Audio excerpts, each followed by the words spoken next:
Hello and welcome back to Sakura Spirit. Oh god, this one's gonna break me. I chased the girl as fast as I could, barely able to keep up as she picked her way through the trees. She finally slowed down, coming to a stop at the edge of a small clearing. You're really fast. Why did you run? Damn it, why did you follow me? I didn't ask you to come, I don't want you to be here. Leave! I can't do that, Nuri-chan. A hero never abandons someone in need, and a master never lets his pupil down. What are you talking about? It's not important. Look, won't you at least tell me what's gotten you this worked up? I know you panicked back to when the wild spirit attacked, but I think most people would have. It's not something you need to feel ashamed of. No answer came from the girl, who kept her gaze lowered. Rolling my eyes, I turned to leave, but stopped when I noticed two small graves. They looked old, but well-maintained, sitting in the shade of a tree. Narumi. My parents lost their lives during a spirit attack. I was lucky enough not to see it happen firsthand, but I'm all alone now, and I lost my best friend too. When I saw Mio trapped, I got so scared I was going to lose her too. I kind of shut down. My mind went blank. I envy you, Takahiro. You're trapped in another world, and yet you might never see your family or friends again. Yet here you are, still so positive and so eager to help everyone. How do you do it? Well, I do worry about whether I'll be able to return to my world or not, but I realise that just sitting around sulking all day won't get me anywhere. I'd rather spend my time helping everyone. But I don't think you lost everything that day. I mean, Mio-san is still here, right? So maybe she can be the reason for you to get stronger. And what about the Elder and the other villagers? Isn't their trust in you enough of a reason to fight? It's just so hard, and I'm so weak. I can't fight, but you can. Will you help me? I need to get better, and your skills are incredible. If I can get strong enough, maybe I can finally protect those I care about. Mio-san, Chi-chan, the village. Well, I'm going to be stuck here for a while anyway, so I wouldn't mind helping you out, but if you had kept your emotions in check during the fight, I would have been seeing stars by now. But who's Chi-chan? You're not talking about the Elder, are you? Oops. I wasn't supposed to say that. Can I trust you, Takahiro-kun? Of course. My lips are sealed. Chi-chan is Machiko. Oh, you already gave her a nickname? It's a little complicated. We were friends when we were kids. She was the friend I lost. After the incident, the villagers went on a witch hunt and got rid of all the spirits, banishing them into the forest. I haven't spoken to her since. Well, that is until today. I doubt Machiko-san has changed much from how you remember her. Well, aside from the fact she might not have been such a tease. Nope. She was actually a tease back then too, only, not so intense. She used to play fun little pranks, like hiding a bucket of water on a door or hiding a frog in someone's boot. It was so much fun. I genuinely hope the next generation of children in this village won't take after the two of you. Oh, you're no fun. It's only a bit of harmless silliness. We made sure no one ever got hurt. We even rescued the frogs. It's just a shame it all ended so quickly. Why don't you try and reconnect with her, now that she's allowed back into the village? I'd like to. We had a lot of fun when we were playing, but something seemed weird when I spoke to her earlier. She didn't seem to remember anything, and it looked like it hurt when she tried to. It's probably nothing, but you never know. Maybe something happened to her after she ran away. In any case, I think we should return to the village. The rain... Oh wait, the rain stopped and I didn't even notice. We should still get back though. That and, I turned my gaze away, cheeks burning as I pointed at her chest. Your clothes are soaked. Ah! You're right. They're almost see-through. That's not something you should be amused about. Look who's talking. My body is fantastic and it deserves to be shown off. I doubt your grandfather wants you showing it off to anyone at all, let alone a guy. Anyway, let's get back to the village before you catch a cold. The girl nodded, and with one last look at the two graves, she turned and began to walk back to the village, with me following in her trail.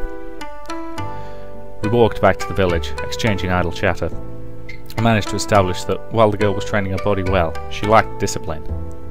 She led me to an unfamiliar building on the outskirts of the village and quickly unlocked the door. Welcome to my humble abode. It doesn't look like much, but I keep it tidy. You can put on one of Oji-sama's old robes if you want to. You know, while your stuff dries. This used to be his place before I became the village elder. I never really got rid of all his things. You won't even notice if you're wearing his stuff. You can change in there. I'll get into something else. Before we had a chance to get started, the sound of heavy footsteps could be heard from outside. And soon enough, a young guardsman appeared at the door. Hikaru-san, there you are. We've been searching for you. Elder Sama wishes to see you right away. Of course, right away. The guard saluted, snapped around and took off. Narumi closed the door behind him and walked to a clean pile of clothes. Without warning, she began stripping off her clothes in front of me. Okay, this is getting shameless. I mean, this is dead or alive beach volleyball levels of shameless. My first reaction was to quickly cover my eyes with one of my hands. Narumi, however, didn't seem the least bit bothered by my presence. Narumi-chan, what are you doing? What's the matter, Takahiro? Never seen a girl in her undies before? Oh wait, you saw mine yesterday. Maybe you've just never seen them on a girl. Actually, I've seen a lot of things in my life. Whenever a girl's stripping, what would your grandfather say if he saw you? I stuttered, as I briefly visualised how Narumi would have looked without the underwear, but quickly cleared the thought from my mind. Well, he's not going to find out, is he? It's nothing, we need to hurry, right? So get changed already. It's a matter of decency. Aren't you embarrassed to know there's a healthy guy in the same room as you?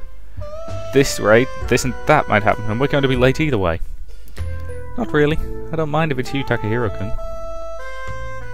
I'm honoured. I wouldn't mind any of my friends seeing you like this. Mio's seen me naked lots of times. That's not really the issue here. Anyway, I quickly turned around, trying my best not to peek as she finished changing.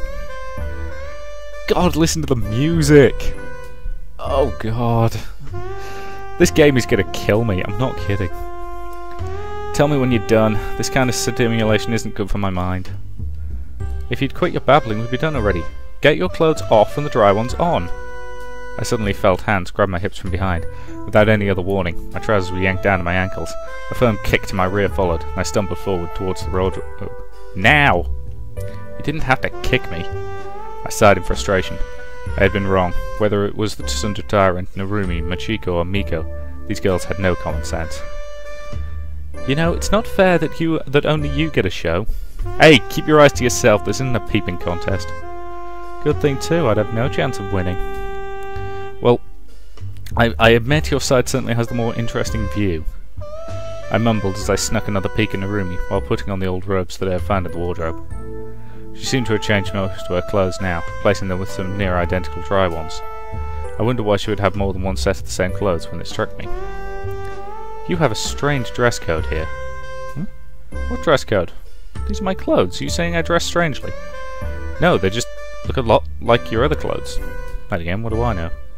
There's not a lot of options when it comes to clothes here. In the cities maybe, but here you find something you look good in and you stick to it. Some folks don't even have spare clothes, so I'm pretty lucky. I guess it would be for a tailor if I'd work in a small village like this. I'm guessing fabric isn't easy to come by either. Yeah, it's never been easy, but these days it's almost impossible to convince people to come here with the spirits around. People used to pay a visit to the shrine, but lately they haven't been coming.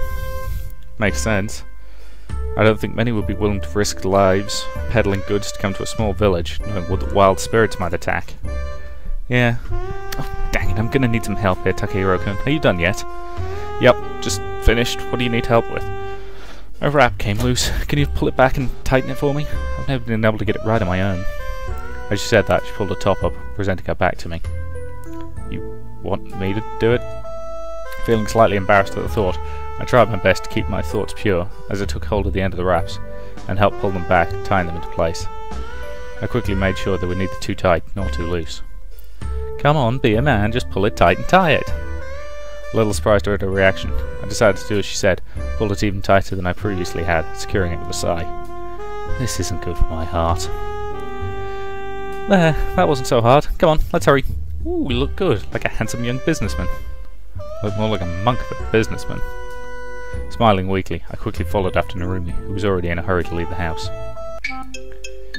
We dashed across the village to the elder's house, Narumi grabbing a weapon along the way.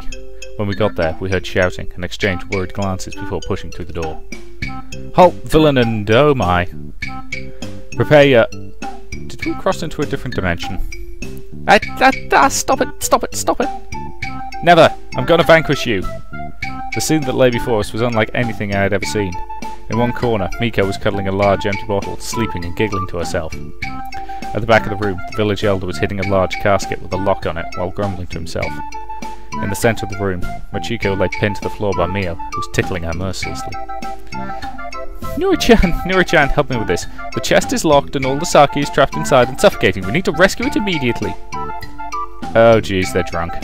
Takahiro-kun, can you stop those two? This was not the battle I was expecting. I nodded my head in confirmation to Nurumi's request, and I turned towards the two girls on the floor, trying to decide how best to deal with them. With both of them drunk, it would probably have been easy enough to get Mio to release Machiko. Before I had a chance to intervene, the two girls were roughhousing on the floor, causing them to bump into the table, knocking over a bottle of sake onto the both of them. Ah, I'm all wet now. You spilled the sake. Ah, stupid. The girl pushed herself upright, flailing like a spoiled child before turning tail and running through the door. Good grief, who knows what she might do? Noro-chan, please go get her. In this state, she'd only make stupid advances at me. Right! As Narumi ran off to retrieve the drunken fox girl, I was left to take care of the remaining few. Mio-san, you need to come with me. We need to get you into something clean. You just want to see me naked. What? No. Oh, God, I am not a pervert. Why does everyone seem to think that? I mean, I do want to see boobs, but I have my honour, damn it. Nope. I'm not going to do anything until you tell me to. I'll stay right here and swim in sake. I sighed and looked down at the woman, who was indeed trying to swim in the tiny puddle of sake on the floor. Taking a deep breath, I prepared myself. Sundra Chief! Enemies have been sighted near the hot springs. The numbers are about to overwhelm us and we need reinforcements right away. I came up with a bluff on the spot, hoping it would get Mio out of the room. What? I have to vanquish them at worse! Come on, Private Pervert, to the hot springs! But aren't we supposed to defend? Before I had time to finish my sentence, Mio dragged me to the entrance of the building by the collar of my robe. No! Attack! Attack! Get to the hot springs and attack, I'll be there soon! And with that, she shoved me through the door with a hefty kick, the door slamming shut behind me. My hearing wasn't perfect, but I could have sworn I heard a yelp and a tumble following Mio's departure. A large open area lay ahead of me, closed off by a tall bamboo fence. There was also a small area off to the side for more delicate washing. Sighing to myself, I began to tidy the place up a little, removing sharp objects and small obstacles that the drunken woman might injure herself with, and waited. 5 minutes went by before I heard the door open and close, followed by the gentle slosh of someone stepping into the water of the hot spring. Aha! The water's great! Hurry up and get in! Whatever happened to attack? I turned around, expecting her to be standing in the water with her clothes on. However, the sight that awaited me was far from what I would have expected from the Sundra tyrant. There was no katana slicing through the air or any harsh words being shouted. Instead, an attractive-looking girl wearing a simple towel had decided to take a seat in the hot water. Mio-san? Whether it was the result of the drinking or not, the warm smile she showed me caused me to pause. Care to join me? I don't think... Oh, get in the water. Yes, ma'am. I quickly moved close to the water, nearly slipping on the wet tiles before I made my way in. Folded up my robe, but kept the towel I had found around my waist. Today's been pretty busy, huh? Though the last thing I expected was for all of you to gulp down sake like a baby drinks its milk. The girl said nothing for a while, regarding me with a faint grin on her face. It made me nervous. I would almost rather have had her shouting and angry. You don't slack off, do you? I can tell that you train a lot. Huh? Briefly caught off guard by her comment, I quickly gathered my thoughts and nodded in return. Well, I practice judo, so it's natural for me to train my body a lot. I'm sure the same can be said of you, Mio-san. I mean, you look rather feminine, but I could tell you knew how to handle a sword. That shows diligence and talent, but above all, experience. You started young, didn't you? I did. She leant back against the rocks and let out a sigh. It took me a long time to become competent with a blade. Days and nights of endless training, regardless of wind and weather, all in order to toughen myself up enough, to make me strong enough.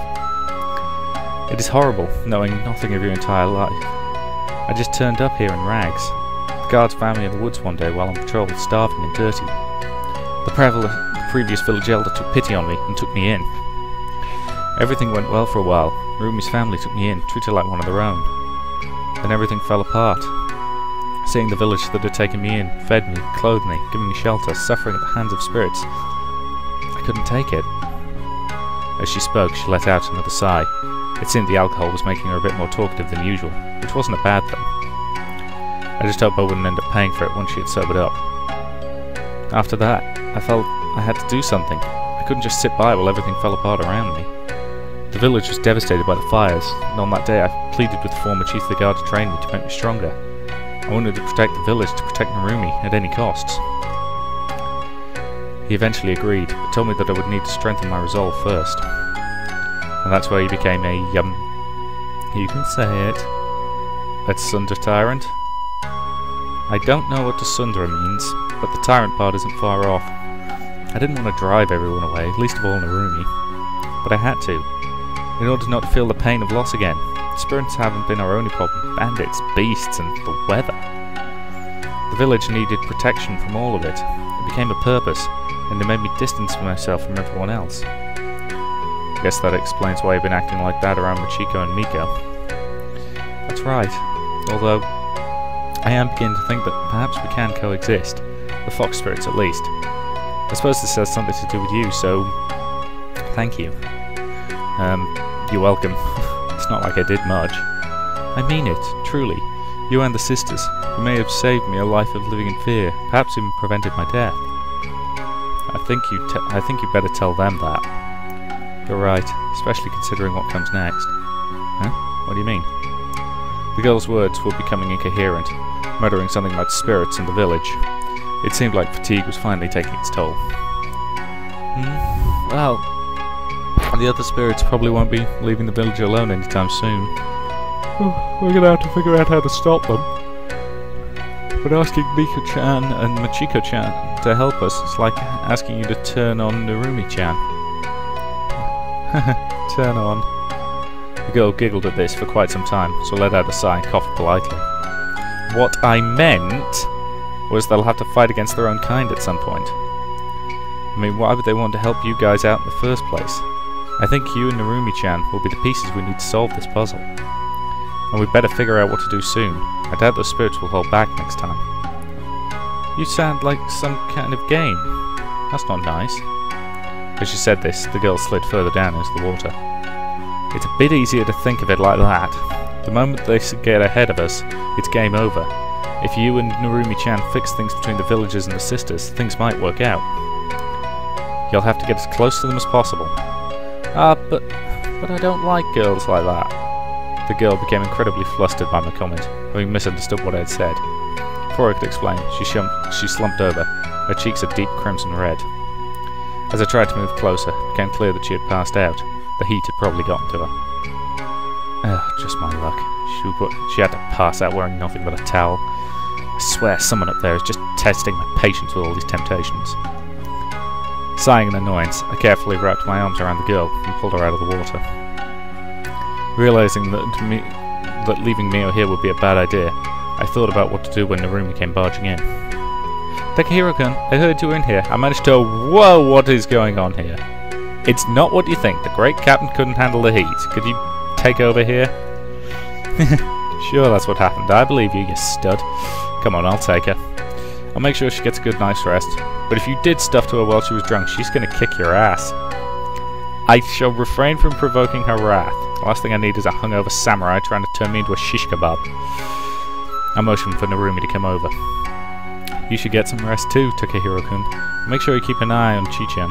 She's a little restless right now. Leave it to me, she'll be in good hands. And with those words, I left Narumi to take care of the passed-out captain. I quickly changed into the robes I had borrowed and made my way back to the main hall. As expected, I found Machiko curled up on the floor.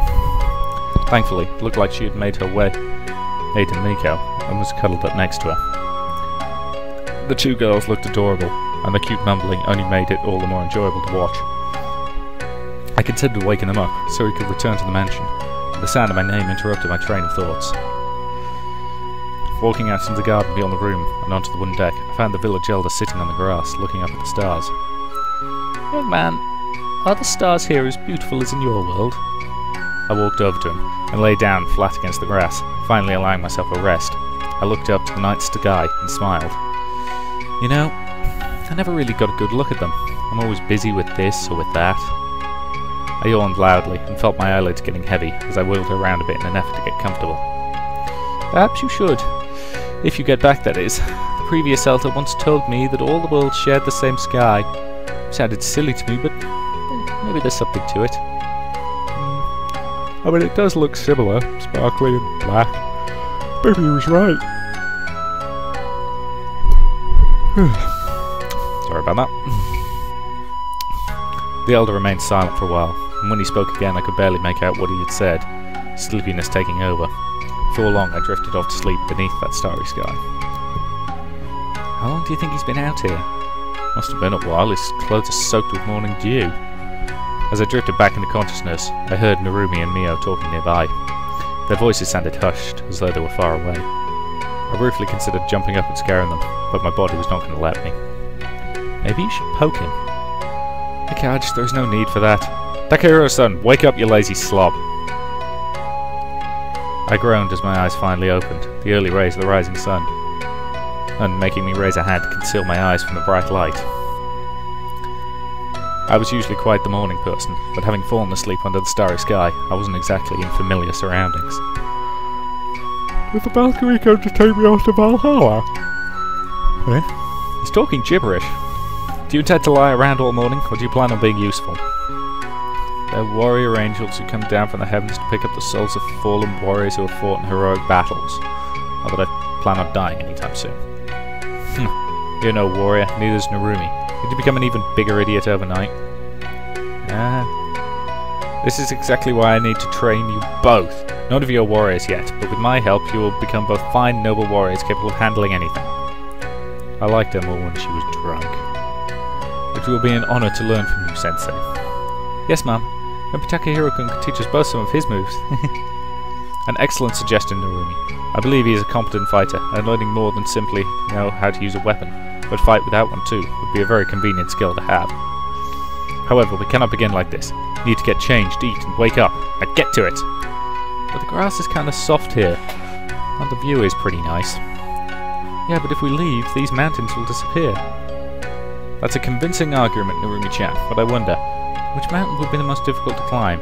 Mount Mio or Mount Narumi? Enough of this idiotic banter, you bumbling buffoon of a boy! Mio-sensei, can I ask you something? What is it? We've been overwhelmed by the power of your Tsun. Could you please bless us with your deer once in a while? You'd like that too, wouldn't you, Narumi-chan? You might need to explain that. I don't really know what that means. Sorry, Takahiro-kun. Never mind, don't worry about it. I'm just saying, she should be less of a meanie pants and show us a bit of love and affection. Whatever happened to motivating your troops? Meanie pants? Will you stop making such ridiculous comments? I ought to slap some respect into you. Angry Mio. I kinda missed the old Mio I saw at the hot springs yesterday. That was something completely unrelated. You don't know what you're talking about. Now stop saying such embarrassing things. Jeez. A personality disorder. What? As if one's bad enough, you're saying we've got two Mios wandering around? Just wait a minute, Narumi-chan, so we'll have an own army of Mios. Stop it! Shut up! Both of you right this instant! This is getting ridiculous! The girl, who was now blushing brightly, turned her back on me and stormed off in a huff, her arms crossed indignantly. I guess I better get up before she decides to return and kick me into gear. Thanks for the wake-up call, Narumi-chan. After apologising to Mio, explaining that it was merely a joke, the girl had decided she wanted to train each of us personally. We both waited for Mio to show up for the first part of the program, which should take place in the town square. It reminded me of a training camp at the dojo. I had the feeling that this was about to turn out to be more fun. As we waited, I noticed that preparations were being made for what looked like a festival.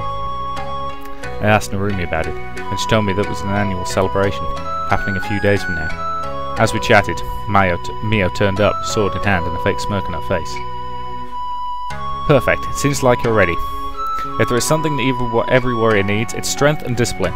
With this in mind, let us start with running laps around the village. Oh no, not laps. That's all? Yes, those who slack off will be punished. Now run! Without any warning, Mio drew her sword and pointed it at the two of us. Cringing, Narumi took to my arm, making it clear that our teacher wasn't joking. Let's get down to it, shall we? Oh Oh no, she's enjoying this far too much. We will defeat those spirits! Oh boy. Quit your yapping and get to running! Unless you're eager to feel the edge of my sword! Yeah, she's totally enjoying. Come on, Takahiro-kun, let's get going. She's not going to be reasoned with like this. She's a freaking drill sergeant. As I started to run alongside Narumi, I decided to finally take the exercise seriously. All things considered, I was surprised at the pace Narumi was running at. Even though I felt I could brag a bit of my own physical strength, her stamina was clearly superior to mine. After several hours of running, I found myself on her back. My breathing was ragged and heavy, while Narumi was still standing upright, although visibly exhausted, judging from her panting. Mio had also been keeping up with us, and while she was panting too, she still looked fit and ready to go. Do you do this every day? Not every day, no. Otherwise we would get no patrolling done. But I cannot fault your spirit, you both did well. That was harder than anything we've ever done before. I wouldn't be surprised if Mio-san ends up as the final boss someday. Her strength and stamina are clearly beyond human capabilities. Clearly. Maybe she's some kind of spirit. Here to be mean to us on a superhuman level. Narumi, how would you like to run 10 more laps around the village? No. I'm sorry, Great Mio. Please forgive me, I was just kidding. You think we'll be allowed a break if we pray to the almighty guardian spirit of this village? I eyed Mio as I attempted to hold back my smile, clapping my hands together in a prayer. Narumi giggled and followed my example. Oh, mighty Mio-sama, you who watch over this village, please bless us with a short break, and maybe a lot of money and a beautiful wife and... Okay, a break is fine. You two idiots want a break that badly? Fine, I have an idea. Elder Sama needs his baths cleaning. That ought to loosen you up for the next part of training. You hear that, Numi-chan? We get to play at the hot springs. Yay! Clapping my hands one final time, I took Narumi and Mio's hands by surprise, and dragged the two girls towards the village elder's house. Dab! What are you doing? Let go of me right this instant. Mio-san, it wouldn't do you any good to be serious like that all the time. Let's have some fun. The three of us quickly reached the hot springs, and we were soon preparing to begin our work. However, it didn't take long for the somewhat serious cleaning work to turn into a series of silly games, as I started chasing Narumi around with the soap-soaked sponge, shouting in a nefarious tone. I am the soap monster! Prepare to be washed, foolish warrior! Ah, no! The evil soap spirit has appeared! Do not fear, citizens of Hot Spring Village! Yeah! The girl grabbed her mop and thrust it forward, brandishing it like Mio would her katana. I am the village's protector! To Sundarino Mio! I will vanish all those who oppose me! Will you two stop messing around? We have work to do. It's the dreadful Mio, nemesis of spirits! Today is the day you fall! Haha, never! I will defend this place until my last breath! Yeah! Brandishing her mop in a candid fashion, she clearly didn't mean to do any real harm. Using my sponges, I batted it away with ease. Then today shall be your last! I told you to knock it off! I laughed menacingly when a playful brush from Narumi caught me off guard. I staggered backwards, my foot slipping on a bar of soap. With a startled yelp of surprise, I felt myself topple over backwards, bumping into Mio. As I lost my balance completely, I let go of the sponge, sending it flying towards Narumi, who caught it on the face. I moved forwards to apologise to the woman when, from behind me, I heard a yelp and a loud splash. Uh-oh. I don't want to look, do I? As I slowly turned around, my fears seemed to have been confirmed. Pulling herself from the water was Mio, soaked from head to toe. The anger that radiated off her made her look like the devil himself. You too. I'm sorry. It was Takehiro's fault. He started it. Traitor! You can't blame me for... My eyes caught sight of Mio's clothes, which I finally noticed had turned see-through. I bet he did it so he could see you're soaking wet like last night. That was not part of the plan. What plan? He's joking. It was just a joke. Seriously, Takahiro-kun and I were just playing around. It was an accident. Please forgive us.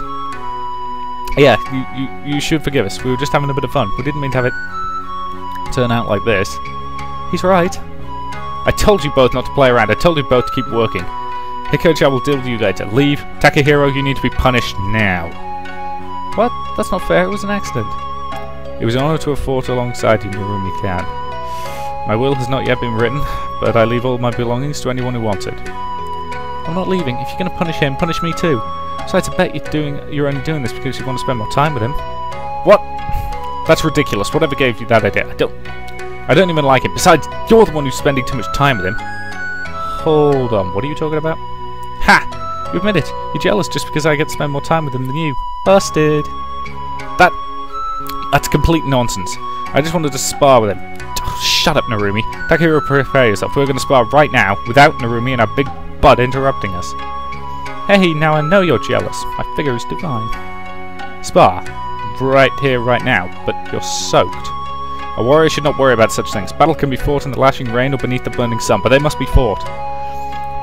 She just wants to show off her goods. I'm gonna regret this. I sighed deeply as I took on a combative stance, certain that something was going to end up going wrong. Soaked as she was, fighting against me, someone who uses grapples and throws, she was practically asking for trouble. This is a perfect opportunity. Sometimes your greatest strength can become your own worst enemy. Get in here, Takahiro. We will spar like this, knee-deep in water. It'll be a fine test of your skills. The girl made her way to the edge of the water and grabbed a discarded mop. Right, before this duel that I will almost certainly do nothing apart from read text boxes for, I'll end this video. So thank you very much for watching, and I'll see you in the next part.